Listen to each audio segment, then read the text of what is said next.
नमस्कार दोस्तों, हमारे ऑनलाइन ट्यूशन अड्डा चैनल पर आपका स्वागत है। दोस्तों, आज का यह एक प्रेरणादायक कहानी है, मोटिवेशनल कहानी है। यदि आप इस कहानी को दोस्तों शुरू से लेकर लास्ट तक खूब ध्यान से सुनते हैं तो समझिए कि आपको एक बहुत बड़ी सीख मिलने वाली है। दोस्तों, हम लोग के साथ घटने वाले घटनाओं से रिलेटेड है। जैसे अपने आस पड़ोस में या अपने घर में किसी ऐसे लड़कों के बारे में आप हमेशा सुनते होंगे जिसका हमेशा शिकायत होते रहता है।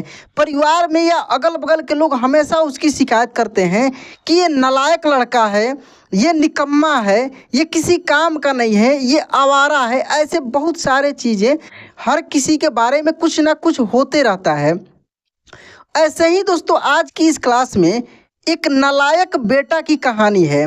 दोस्तों, एक चीज़ आप देखते होंगे कि जिसका शिकायत बचपन से होते आता है, एक समय ऐसे आता है या तो बहुत बड़ा व्यक्ति बनता है, बहुत ही अच्छा बन जाता है, या उससे भी बुरा बन जाता है। दोस्तों, आज की इस कहानी में, इस नालायक बेटा की कहानी से आपको बहुत बड़ी सीख मिलने वाली है।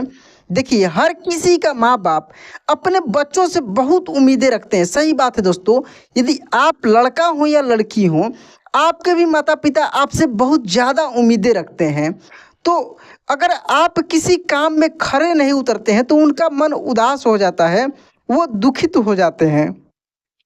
देखिए, यहाँ पे लिखा है, माँ बाप अपने बच्चों से बहुत उम्मीदें रखते हैं। माँ बाप अपने बच्चों से बहुत उम्मीदें रखते हैं और अपनी उम्मीदों के अनुरूप अपने बच्चों को शिक्षा देते हैं और अपने उम्मीदों के अनुरूप उसी के जैसा शिक्षा भी देते हैं। बहुत सारे गार्जियन का बचपन से ही बच्चों के बच्चा जब छोटा रहता है तभी से उनका सपना रहता है कि मेरा बेटा डॉक्टर बने, मेरा बेटा इंजीनियर बने, मेरा बेटा एक बहुत नेक इंसान बने। लेकिन उसी में कुछ ऐसे बच्चे निकल जाते हैं जिसका हमेशा खिंचाई होते रहता है कि ये ऐसा है वैसा है, ठीक ना।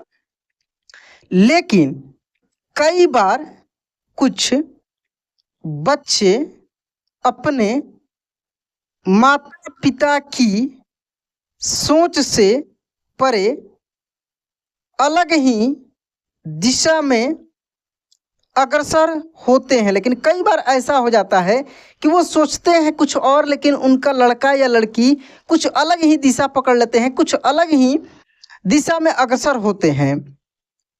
ऐसे ही एक लड़के हैं जिसका नाम मोहन था। ऐसा ही एक लड़का है जिसका नाम मोहन था और उसी से रिलेटेड यह कहानी है, उसी लड़का पर यह कहानी है। दोस्तों, मोहन स्वभाव से लापरवाह किस्म का लड़का था। मोहन जो था वो स्वभाव से लापरवाह किस्म का लड़का था, इसलिए वह अपने हर काम बिगाड़ लेता था। इसलिए वो अपना हर काम जो था वो बिगाड़ लेता था, जिसका खामियाजा उसे और उसके माता पिता को भुगतना पड़ता था। जिसका खामियाजा जो था उसे और उसके माता पिता को भुगतना पड़ता था। मोहन के माता पिता को मोहन के भविष्य की चिंता हमेशा बनी रहती थी। मोहन के माता पिता को मोहन के भविष्य की चिंता हमेशा बनी रहती थी।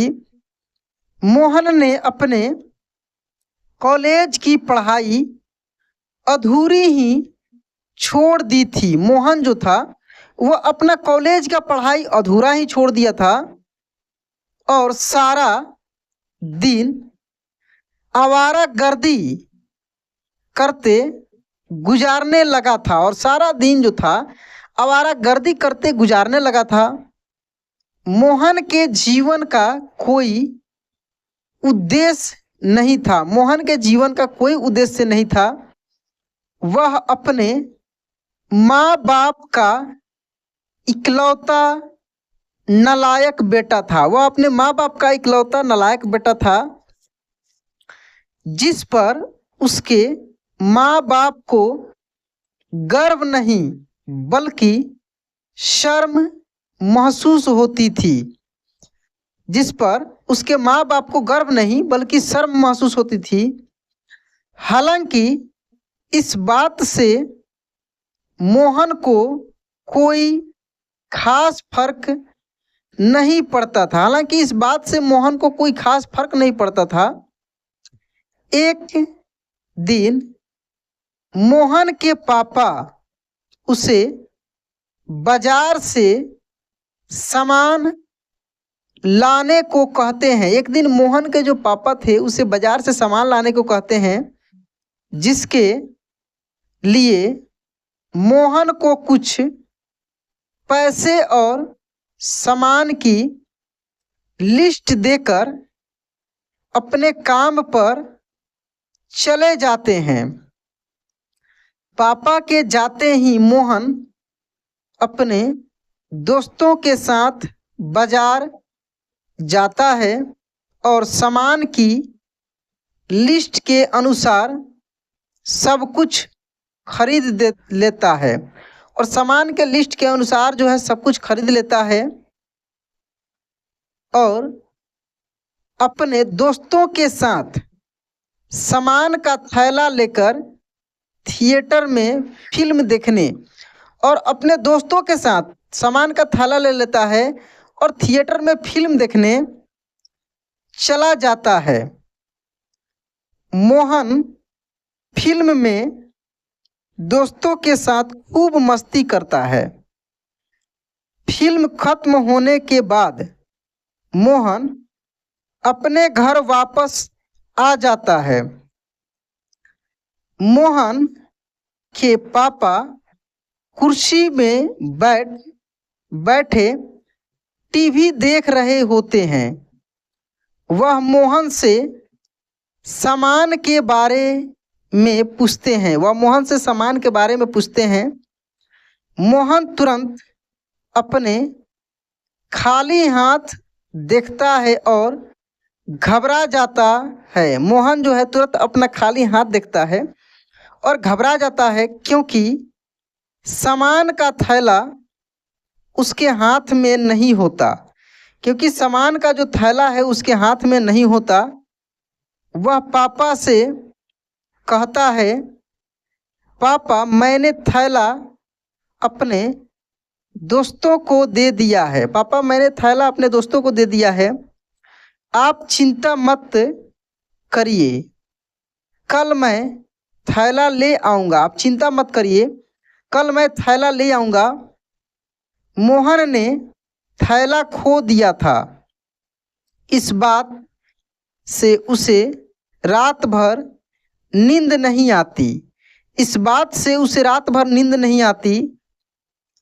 सुबह होते ही मोहन अपने पापा के उठने से पहले ही अपने दोस्तों के घर पहुंच जाता है और उनसे अपना थैला ढूंढने के लिए मदद मांगता है। मोहन के सभी दोस्त उसी थिएटर पहुंचते हैं जहां वह फिल्म देखने गए थे। मोहन के जो सभी दोस्त थे उसी थिएटर पहुंचते हैं जहां फिल्म देखने गए थे। मूवी थिएटर वाला उन्हें बताता है कि कल मूवी शो हाउसफुल था, इसलिए दर्शकों की बहुत भीड़ थी। थैले के बारे में पता लगाना बहुत मुश्किल होगा। मोहन बहुत निराश हो जाता है। वह अपने दोस्तों से कहता है, अगर यह सामान नहीं मिला तो मेरे पापा बहुत नाराज होंगे। दोस्तों पहले क्या था, पहले सिनेमा घर में मूवी देखने का एक बहुत बड़ा शौक था लोगों को। पढ़ने वाले लड़के जो थे वो चोरी छुपे जाकर फिल्म देखते थे दोस्तों के साथ। लगता है कि बहुत बड़ा काम कर रहे हैं। बहुत ज़्यादा जिज्ञासा होती थी इन सब चीज़ों में। शायद दोस्तों आप किए हैं कि नहीं, कमेंट में ज़रूर बताइए। मोहन के दोस्त उसकी मदद करना चाहते हैं, इसलिए वह सभी थोड़ा थोड़ा पैसा मिलाकर मोहन को दे देते हैं और कहते हैं मोहन दोबारा से वही सारा सामान खरीदकर पापा को दे देते हैं। दोस्तों की मदद मिलते मोहन क्या करता है कि जितना सामान था फिर से खरीद कर पापा को दे देते हैं। दोस्तों की मदद मिलते ही मोहन खुश हो जाता है। जैसे दोस्त की मदद मिलती है मोहन खुश हो जाता है और दोबारा लिस्ट के अनुसार सामान खरीद कर घर चला जाता है। इस बार तो मोहन की गलती पर उसके दोस्तों ने पर्दा डाल दिया था। इस बार तो मोहन की गलती पर उसके जो दोस्त थे पर्दा डाल दिए थे, उसे बचा लिए थे। लेकिन जिंदगी के और भी मुकाम अभी आना बाकी थे। जिंदगी के और भी मुकाम अभी आना बाकी था। मोहन के पिता अपने एक दोस्त से मोहन की नौकरी के लिए सिफारिश लगवाते हैं, जिसकी वजह से मोहन को एक अच्छे कारखाने में मशीन ऑपरेटर की नौकरी मिल जाती है। हालांकि मोहन नौकरी नहीं करना चाहता, लेकिन वह कुछ दिनों तक अपने पापा की खुशी के लिए कारखाने काम पर जाने लगता है। कारखाने काम पर जाने लगता है। मोहन को कारखाने में काम करने में कुछ ही दिनों में आलस आने लगता है।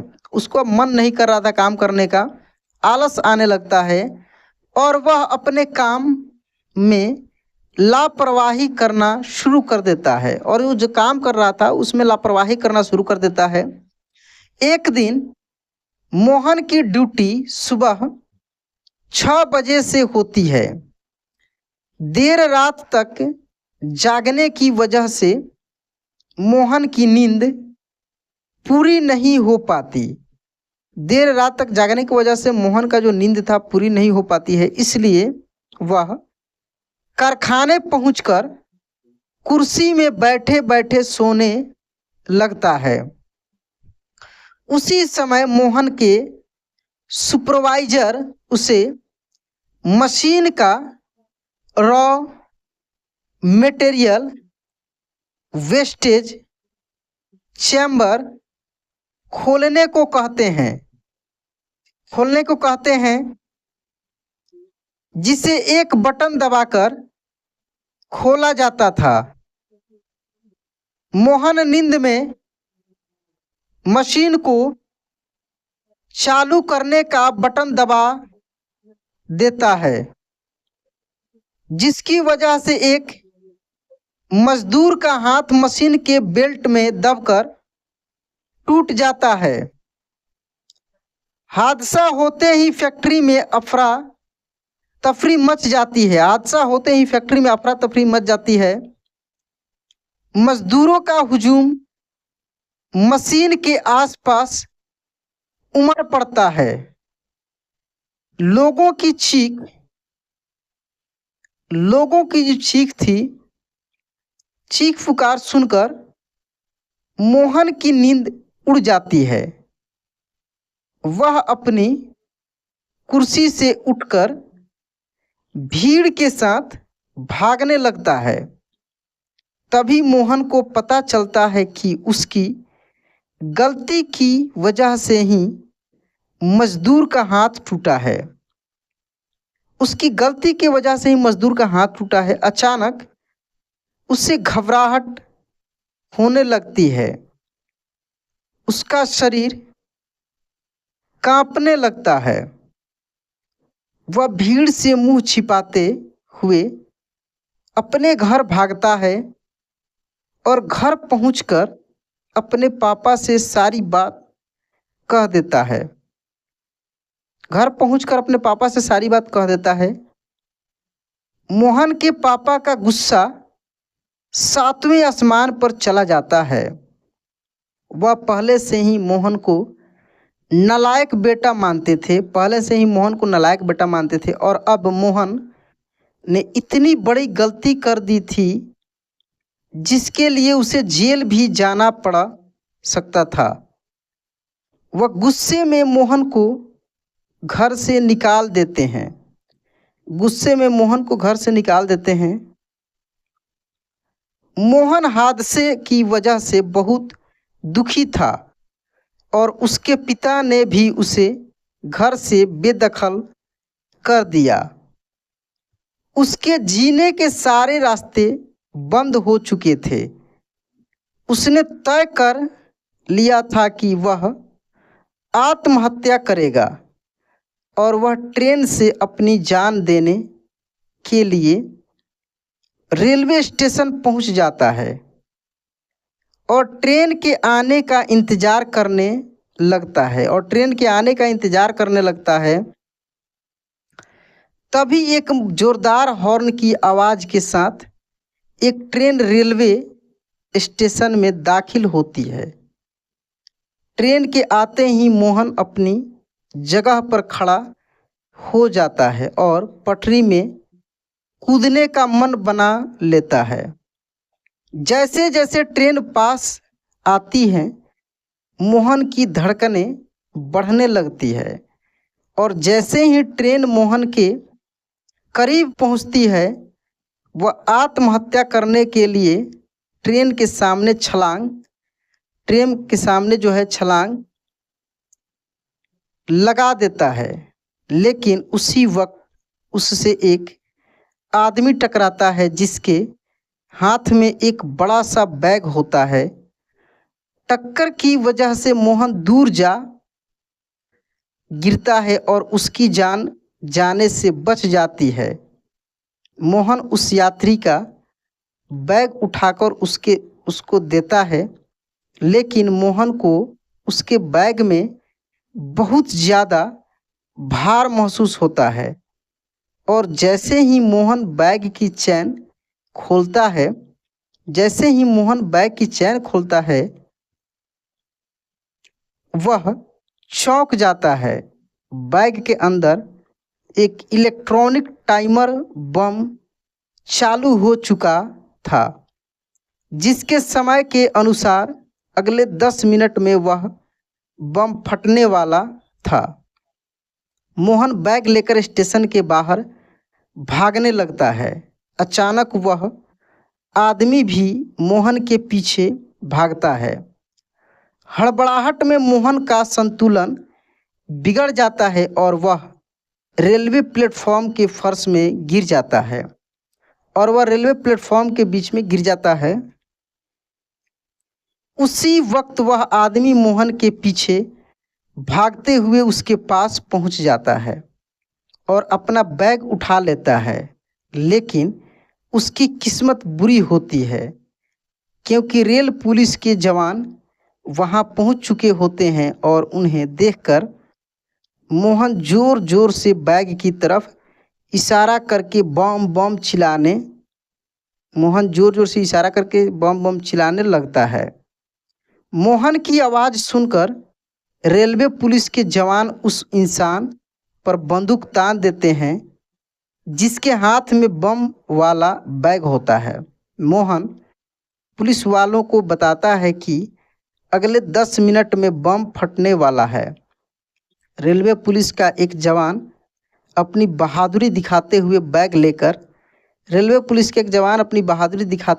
लेकर रेलवे यार्ड की तरफ भागता है और पूरी ताकत से बैग को यात्रियों से दूर फेंक देता है और तभी एक जोरदार धमाका होता है जिससे रेलवे यार्ड में खड़ी मालगाड़ी का एक डब्बा क्षतिग्रस्त हो जाता है, लेकिन यात्रियों की जान बच जाती है। पुलिस की तहकीकात में पता चलता है कि वह आदमी आतंकवादी था जो आतंकी घटना को अंजाम देने के लिए ट्रेन में धमाका करना चाहता था, लेकिन मोहन ने उसके मंसूबों पर पानी फेर दिया था। इतनी बड़ी घटना की खबर जैसे ही अखबारों में छपती है तो सारे शहर को मोहन की बहादुरी का पता चल जाता है। सारे शहर को मोहन की बहादुरी का पता चल जाता है। मोहन के घर में पत्रकारों के साथ साथ पड़ोसियों और रिश्तेदारों की लाइन लगी होती है और इसी बीच मोहन अपने घर वापस आता है। मोहन के पिता अपने बेटे से गले लग जाते हैं। उन्हें अपने बेटे पर आज बहुत गर्व महसूस हो रहा है। उन्हें अपने बेटे पर आज बहुत गर्व महसूस हो रहा है। हो भी क्यों ना, नालायक बेटे ने काम जो इतना लायक किया था। मोहन के अच्छे काम की वजह से वह अपने माँ बाप के साथ साथ पूरे देश का लायक बेटा बन जाता है। पूरे देश का जो है लायक बेटा बन जाता है। और इस तरीके से दोस्तों आज का यह कहानी ख़त्म होती है। दोस्तों यह कहानी आपको कैसा लगा कमेंट में ज़रूर बताइएगा। वीडियो अच्छा लगा होगा तो वीडियो को लाइक करके चैनल को सब्सक्राइब कर दीजिएगा। तो चलिए दोस्तों आज क्लास में पेंट करते हैं, मिलते हैं अगले क्लास में। जय हिंद।